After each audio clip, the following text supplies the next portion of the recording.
She did not know it was the last time. She counted out the tincture the same way she always had, the same amber bottle, the same measured dose, the same handwritten label she had been writing since she apprenticed under her father in the 1910s. Cannabis indica, pharmaceutical grade, prepared according to the United States Pharmacopeia, which had listed it as a legitimate medicine since 1850. Her customer paid, he left. And then the men with badges came through the door. Because on October 1, 1937, the Marihuana Tax Act went into effect, and overnight, the medicine that American pharmacists had dispensed legally for nearly a century became something else entirely. What happened to that pharmacy, to that apothecary, and to the 87 years of legal cannabis medicine that preceded that October morning? That is the story nobody finishes telling. The thing about a pattern is that once you see it, you cannot unsee it. Let's be precise about what legal cannabis medicine looked like in America before 1937. Cannabis was the third most prescribed drug in the apothecary era. It was not a fringe remedy sold in back alleys.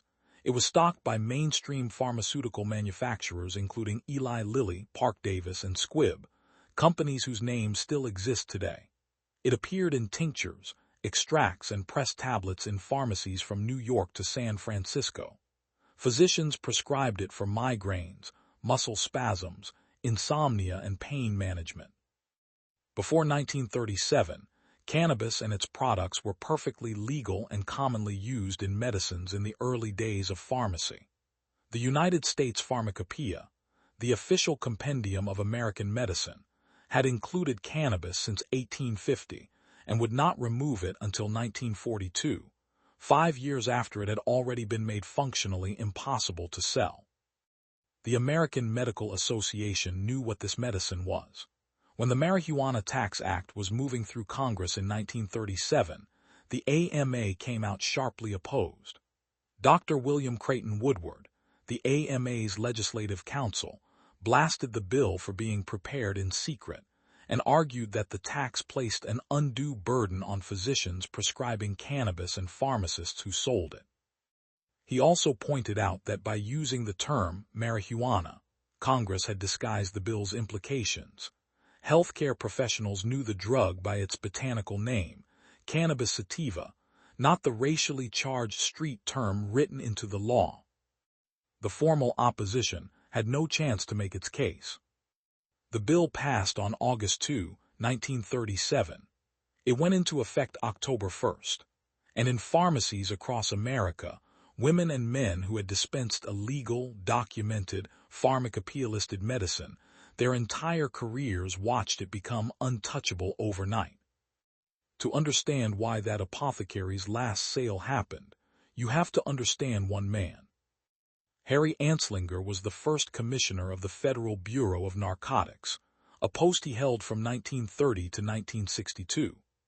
The Marihuana Tax Act's passage was engineered by Anslinger following a nationwide reefer madness campaign that portrayed marijuana as a cause of insanity, addiction, and criminal violence. But here is what most accounts skip. Before he became head of the Bureau of Narcotics, Anslinger had frequently denounced the fear-mongering around cannabis. He disputed claims that cannabis use was a problem, and once called the notion that it made people violent. There is no more absurd fallacy.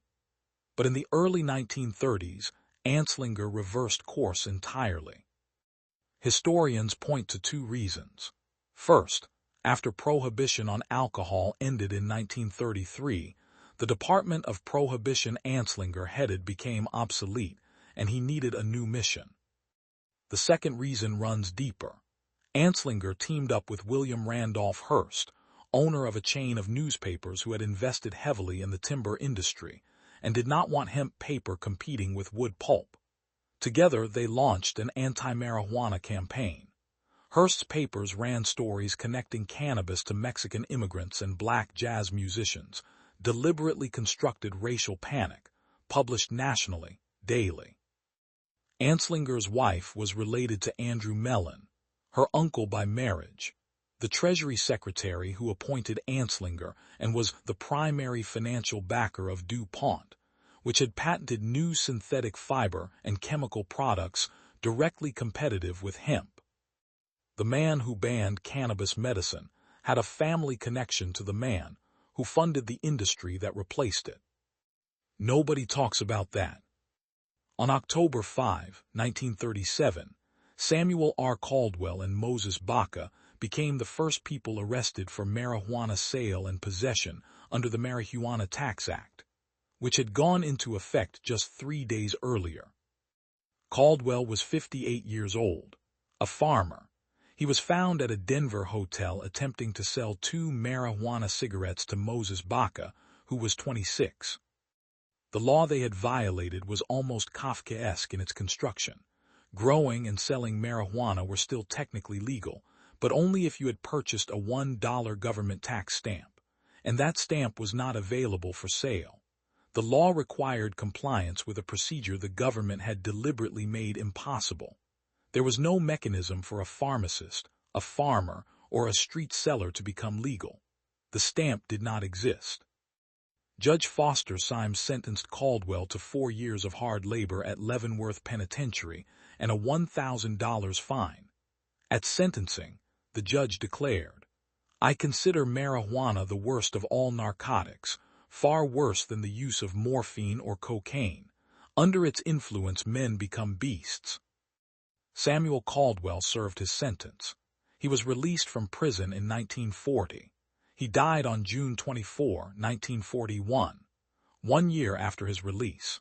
He never saw the world that came after him, a world where the medicine that ended his freedom would, 85 years later, be legally sold in dispensaries 2 blocks from where he was arrested.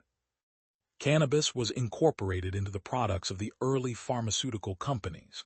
This ended quickly with the passage of the 1937 Marihuana Tax Act. This history was purposefully hidden during the enforcement of the act. The result was a loss of knowledge of the fine techniques of growing, harvesting, and processing hemp, and the medical uses of cannabis. The Cannabis Museum has since preserved over 1,000 pre-1937 cannabis products, pharmaceutical catalogs, clinical literature, prescribing guidelines, all evidence of a medical tradition 87 years in the making, deliberately buried under the weight of a law drafted by a bureaucrat who needed a job, distributed through a media empire run by a man who needed to protect his timber investments, and signed by a president who had not been told what it actually banned.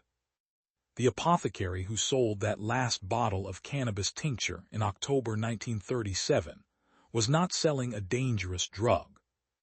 She was selling what the United States Pharmacopeia had listed as a legitimate medicine for 87 years. Her final customer's badge closed a chapter in American medical history that has never fully reopened. Here is what the documented record leaves us with. A medicine used legally in American pharmacies for 87 years was banned in a bill drafted in secret, opposed by the American Medical Association, pushed by a man whose wife's family had financial ties to the industry hemp competed with, amplified by a newspaper empire protecting timber investments, and enforced with a tax stamp the government deliberately never printed. The first person convicted under that law died the year after he left prison. The knowledge of how to grow, process, and prescribe the medicine he sold was, in the words of the researchers who documented it, purposefully hidden.